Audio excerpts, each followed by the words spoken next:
200 শয্যা বিশিষ্ট সমন্বিত মাদক মুক্ত ও পুনর্বাসন কেন্দ্র এবং বিশ্রামগঞ্জ সিপাহীজলা জেলা পরিবহন অফিসের সার্কিট হাউস ভবনের ভিত্তিপ্রস্তর স্থাপন অনুষ্ঠান করা হয় সোমবার।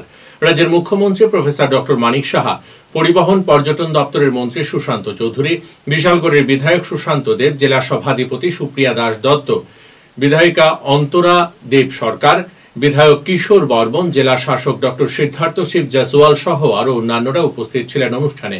এদিন রাজ্যের মুখ্যমন্ত্রী ও পরিবহন দপ্তরের মন্ত্রীর হাত ধরে সম্পন্ন হল জেলার 200 কোটি টাকা ব্যয়ে তৈরি হতে যাওয়া মাদকমুক্ত পুনর্বাসন কেন্দ্রের ভূমি পূজন। রাজ্যকে নেশামুক্ত করার লক্ষ্যে রাজ্য সরকার প্রতিনিয়ত প্রয়াস জারি রেখেছেন এবং ত্রিপুরা রাজ্যকে নেশামুক্ত করে ছাড়বে বলেও বার্তা দিলেন মুখ্যমন্ত্রী। যশস্বী হোম মিনিস্টার সাহেব বলেছেন নর্থ ইস্টার যখন আমাদের মিটিং হয়েছে যে জিরো টলারেন্স যারা এই ড্রাগের সাথে যুক্ত। আর সিপাহীজলা কিন্তু সবসময় এখন টার্গেটে আছে, কিন্তু এখানে সবচেয়ে বেশি এই জায়গার মধ্যে ড্রাগের বিষয় আদান প্রদান ইত্যাদি সবাই জানে। আমি ডিএম সাহেব যখন এখানে পোস্টিং পাই আমি বলছি আপনার কিন্তু বিশাল দায়িত্ব, এটাকে আপনার ঠিক করতে হবে। ঠিক আছে, ভালো 100% এখানে প্রাইম মিনিস্টার আবাস যোজনা আপনি সাকসেসফুল হয়েছেন, তো চাইল্ড ম্যারেজ থেকেও আপনি চেষ্টা করছেন, সব এগুলো তো আছে। পাশাপাশি আমি সব করলাম, সব ধরনের উন্নয়ন হলো, কিন্তু এই ধরনের যারা অ্যাটাকিং যে এজেন্টসগুলো আছে, অ্যাটাকিং যে ফ্যাক্টর, সেটা যদি আমাদের ওইদিকে যদি আমরা নজর না দেই তাহলে বড় বড় বিল্ডিং বানিয়েও লাভ হবে না, শান্তিও হবে না। কারণ এটা তো গেলে একটা দিক, law and order. For example আমি বলছি, ল অ্যান্ড অর্ডার যদি আমাদের ত্রিপুরাতে ঠিক না হয় তো কেউ বাইরের থেকে আসবে না এখানে। আমি বহু জায়গার মধ্যে আমার কথা হয় যে আমাদের ফুটফল, যে এবার আমাদের ট্যুরিজম মিনিস্টার এখানে আছেন, উনি আপ্রাণ চেষ্টা করছেন ট্যুরিজমকে এখানে বাড়ানোর জন্য।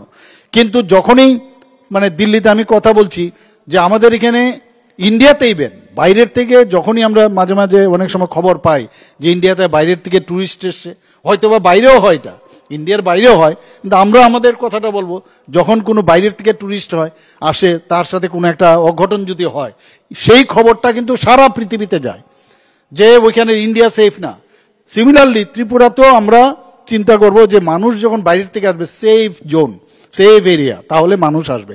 এর জন্য ল অ্যান্ড অর্ডার আমরা যেভাবে মেনটেন করেছি এখানে ত্রিপুরাতে এখন সর্বনিম্ন 28টা রাজ্যের মধ্যে নিচের দিক থেকে আমরা 3 নম্বর স্থানে আছি, এবং বিভিন্ন যে প্যারামিটার সেটাও কিন্তু আমি বিধানসভায় বলেছি, সব দিক দিয়ে আমাদের যে অপরাধের সংখ্যা, অপরাধের পার্সেন্টেজ অনেক অনেক কমেছে এখানে। হয়তো বা 1-2টা ঘটনা হয়েছে, সেটা আরেক দিক, কিন্তু এই ঘটনাকে আপনি যদি টিভি স্ক্রিনে দেখেন ভারতবর্ষের বা পৃথিবীর সমস্ত কান্ট্রিতে দেখবেন বড় বড় ডেইলি ঘটনা ঘটছে। আমাদের এখানে ছোট জায়গা হওয়াতে কি একটা ঘটনা বলি, এখানে আইনের মানে শাসন নেই।